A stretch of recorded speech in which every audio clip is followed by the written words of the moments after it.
Muitas vezes me angustiaram desde a minha mocidade. Diga agora, Israel. Muitas vezes me angustiaram desde a minha mocidade. Todavia não prevaleceram contra mim. Os lavradores araram sobre as minhas costas. Compridos fizeram os seus sulcos. O Senhor é justo, cortou as cordas dos ímpios. Sejam confundidos e tornem atrás todos os que aborrecem a Sião.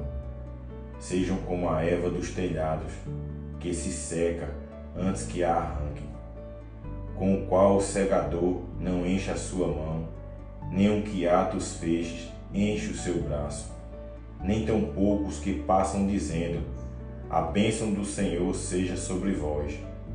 Nós vos abençoamos em nome do Senhor.